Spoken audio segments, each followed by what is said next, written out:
In this video, we will show you how to replace your radiator on this Ford Ranger with a 2.3 liter engine. This will be located along the front of your engine compartment. Let's get into it. Let's get started on our job. Along the top of the coolant reservoir, we can remove the cap from the area. We'll just give that a quick inspection and set it aside. Now we can make our way under the vehicle so we can start draining the engine coolant. Now underneath the front of the vehicle, you're going to find that you have a plate that comes across the entire lower aspect of the radiator. That plate is held in place with 4 13mm headed bolts, 2 along each side. You'll also find that you have 2 push clips, 1 along each side. With that said, start off by removing the mounting bolts, and then you can remove the push clips and lower this plastic unit down and out of the way.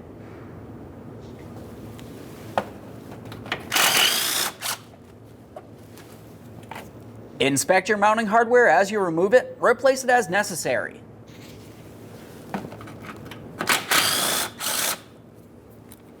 There's this side. I'll do the same on the other side, and then we'll move along to those push clips. For the push clips, you can use a small prying device. I'm using a trim tool.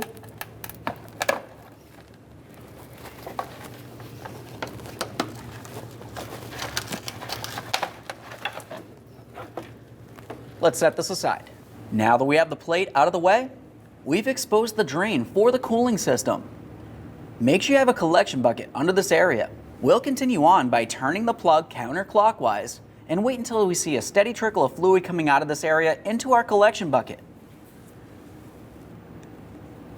To help divert this into the collection bucket, I'll just be using a hose here. You don't necessarily have to do this. Keep in mind, coolant is a chemical. Don't get it on your skin or in your eyes. Let's turn this counterclockwise.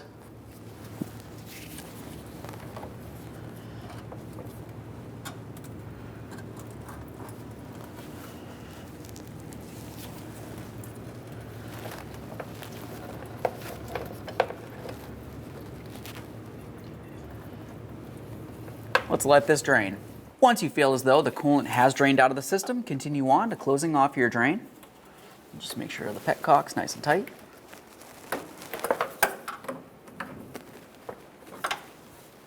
Get this out of here. Let's make our way over towards the driver's side of the radiator now. We're looking for where the lower radiator hose connects onto the radiator. You'll find that you have a clamp. In this case, we'll squeeze it, and then we can slide the hose off of this position. Keep in mind there could still be coolant inside of this area. We'll have our collection bucket under here just in case.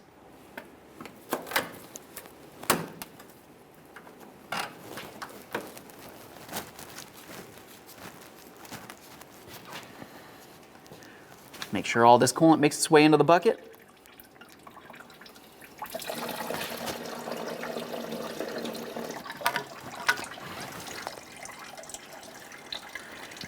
Once you have the hose off of there, give it a quick inspection. Make sure it's soft and pliable and it's not torn, worn, or damaged in any way. This one looks fine, so we can set the hose aside and we'll continue on up inside the engine compartment. Now up in the engine compartment, let's continue on to removing the air inlet tube.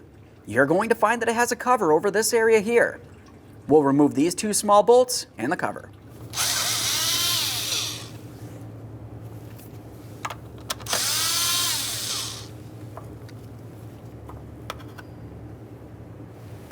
With the shield out of the way, let's continue on to loosening the clamp that holds this in place to the throttle body.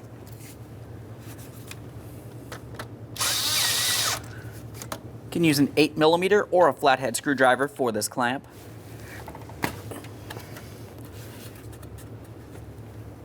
Once you have that separated, let's continue following this. We'll press this in, squeeze on this little gray tab here, and you should be able to flex it out and away. There we are. Hold of all this. Just have to wiggle it out of this area. We've got the lines making our way up and over it.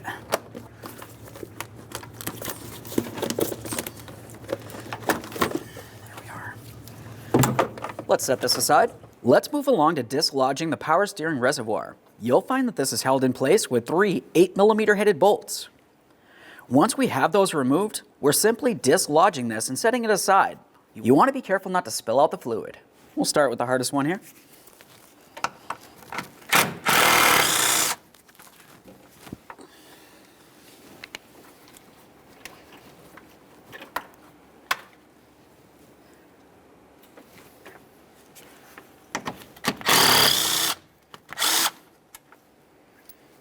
get this last one.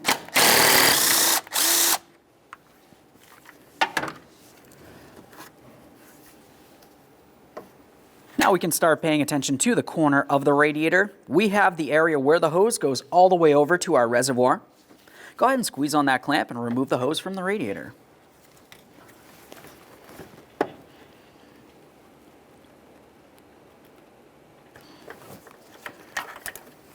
A quick inspection, make sure it's soft and pliable, not torn, worn, or damaged. The next thing you'll want to do is just carefully pull this out of its resting point, which is inside behind here. We'll set this off to the side for now. Now we can move along to disconnecting our transmission cooler lines. You'll find one just underneath that hose, and if you were to move below that on this side of the radiator, there's the second line. Make sure you have a collection bucket under this area. We'll use a 16 millimeter.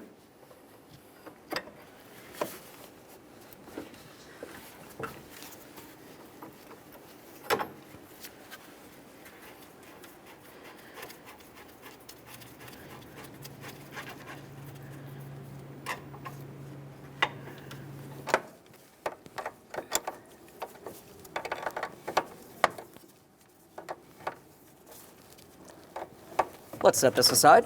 Now that we have both tranny lines disconnected from the radiator, let's continue on to dislodging the fan shroud from the radiator on the driver's side. Use a 10 millimeter.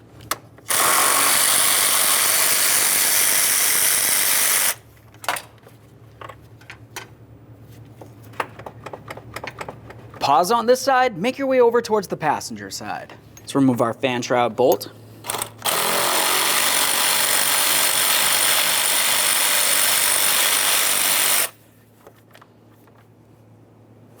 At this point, we can take hold of the fan assembly. We're going to lift it up a little bit and push it towards the engine.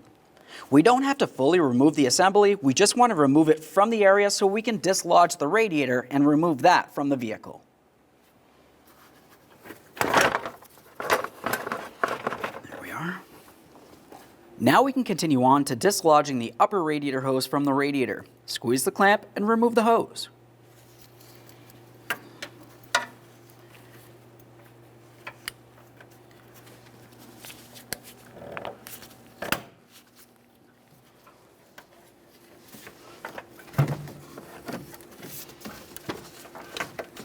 We'll just give that hose a quick inspection, make sure it's soft and pliable as always. Set it aside. Now it's time to remove the two 10 millimeter headed bolts that hold the radiator to the body of your vehicle. There's one on each side of the radiator.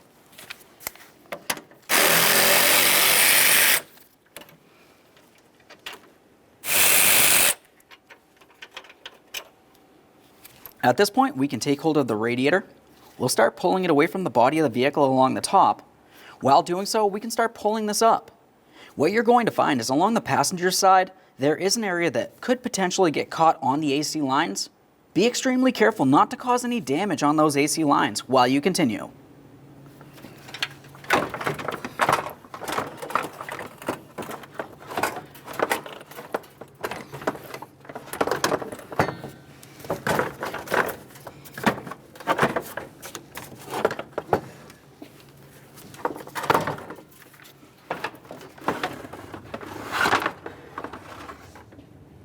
There it is, friend.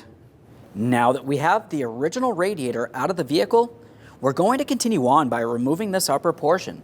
You'll find it's held in place with 3 push clips. You can pry these out of place using a small screwdriver or trim tool. We do want to reuse these clips, so be careful not to break them if possible. Let's go ahead and pull it right out of there. We'll continue down the line. That one out of there. We'll just give this a quick inspection and we can set it aside. Along each side of the radiator, you will find that you have a rubber grommet with a metal mounting point in the center. Go ahead and pry this out of place.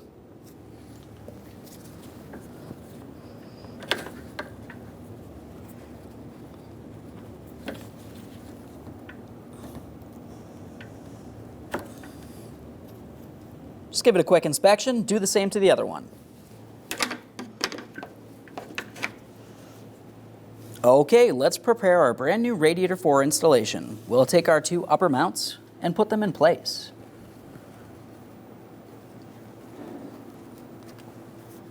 Should want to slide right in.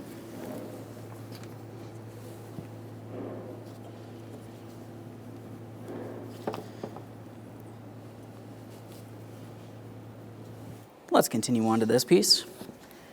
We'll be aligning the mounting holes and put in all of our push clips.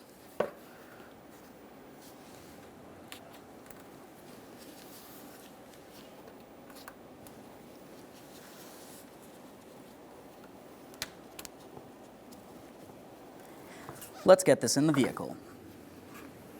Before we install the brand new radiator, let's have a look at the mounting points. You should find that you have a rubber mount along each side of the body where the radiator will sit.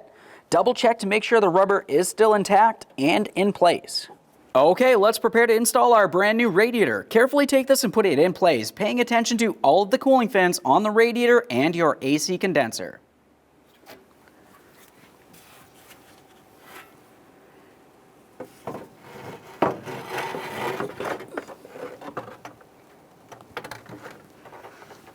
Let's pay attention to those AC lines along the passenger side here. We'll just carefully sneak the radiator right past those. A gentle flex if needed.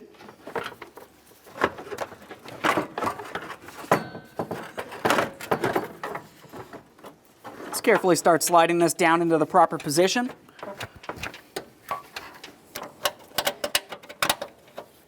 Start in each of your 10mm headed mounting bolts. Once you have both of them started in, you can snug them up.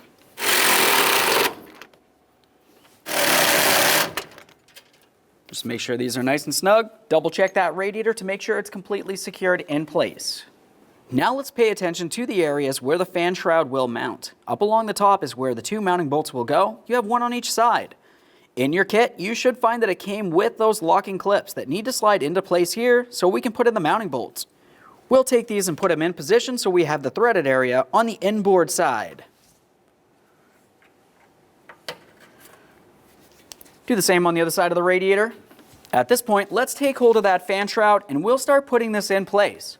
As far as the fan shroud itself, down along the bottom of the radiator, there's a couple of hooks. The fan shroud will have to sit in those hooks and then we'll swing the upper portion into place.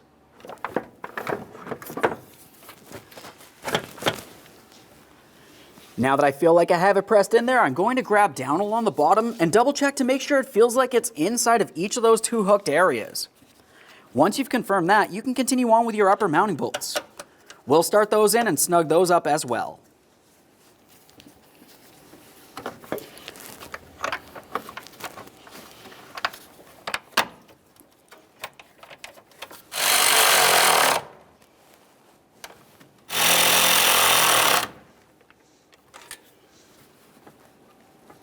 Confirm it's secure.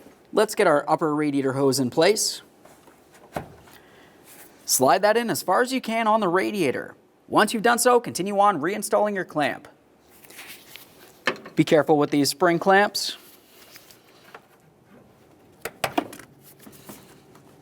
Double check to make sure that's secure. Now we can insert our transmission lines. Go ahead and take this and put it in place.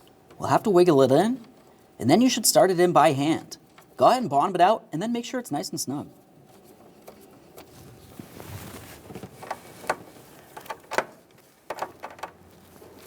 Right there's bottomed out.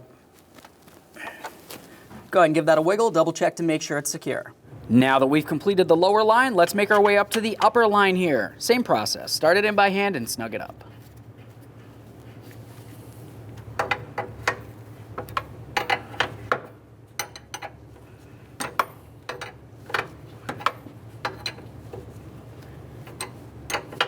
Right there's bottomed out. Let's make sure it's nice and snug. Now we can move along to resecuring our power steering reservoir. We'll take this and put it in position. Start in all three of your mounting bolts before you tighten any of them.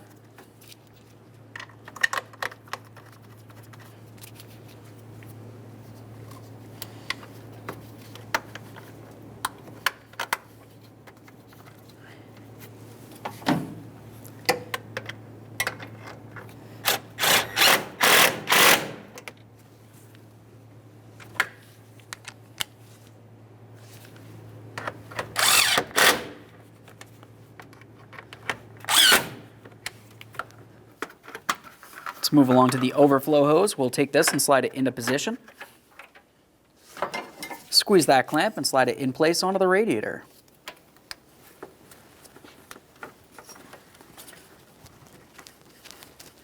Once again, we're pressing the hose on as far as we can.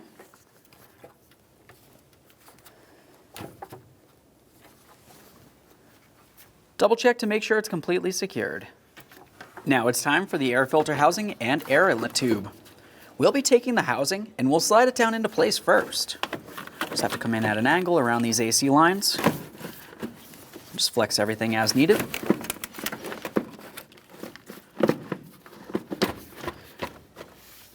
Once you feel as though you have the housing attached to the lower housing, we'll continue on with our 2 locking clips.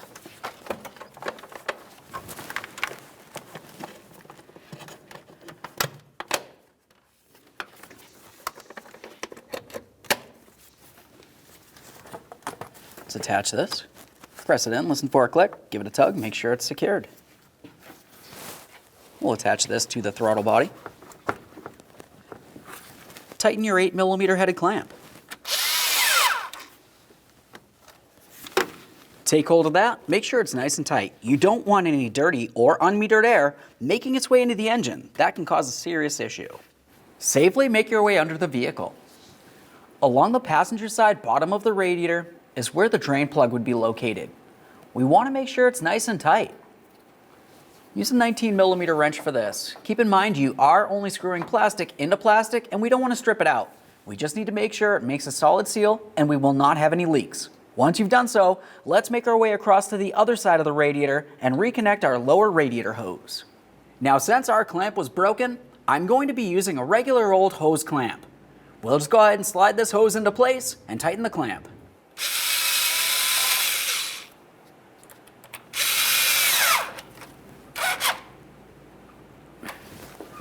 Double check to make sure that's completely secured. At this point, we can put on our plate. Align the push clips along each side, press them into position.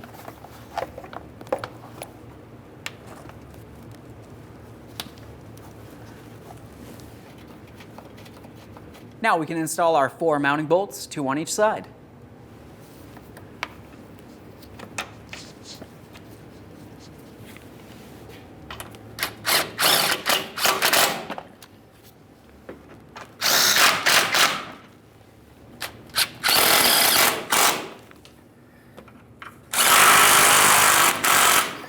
At this point, everything should be nice and tight underneath the vehicle. You can make your way out from under here and we'll continue on with filling the fluid. Now it's time to fill the cooling system. When doing so, it's important to pay attention to the chart that's located along the front of the coolant reservoir. We want to be at approximately the maximum line when everything's said and done. What you'll notice is as you add coolant, it's going to start making its way down into the system and air will make its way up, meaning the coolant level will continue making its way down. Now, some people will try to use a funnel to fill the cooling system, in which case you want to be careful in this instance because you don't want to go past the maximum line. The funnel's pretty much just great for not making a mess. Other than that, if you did happen to have a specialty tool like what I have here, we're going to make sure that while we're creating vacuum and we're starting to evacuate it by drawing fluid in, we're only going to make our way up to the maximum line and not past that. We'll be using the manufacturer specified fluid for this and of course making sure that it is mixed.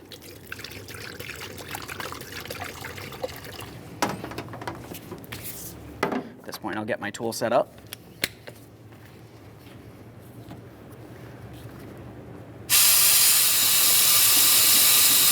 If you're using a vacuum system like I am, it's important to make sure that the system does hold vacuum.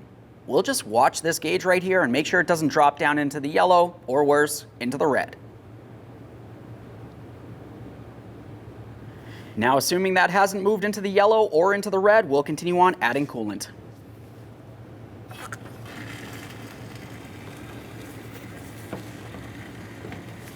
As you can tell, the coolant is making its way above the maximum line, but it's also drawing the coolant down at the same time. At this point, we're going to continue on by releasing pressure here. We'll allow this to make its way down, and then we can top it off as necessary.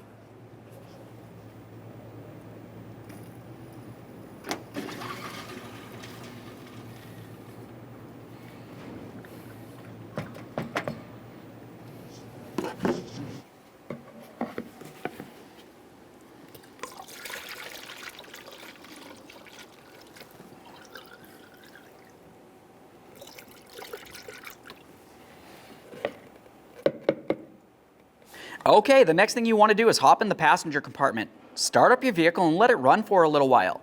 Allow it to get up to normal operating temperature. Have the heat setting in the hot temperature setting. At that point, the thermostat should open up and allow any air inside the system to be able to make its way out to this point and trickle out. The coolant will make its way down a little bit. Just go ahead and make sure it's topped off up to the maximum line. After you've run the vehicle and you're sure you have no air in the system, continue on with your coolant reservoir cap.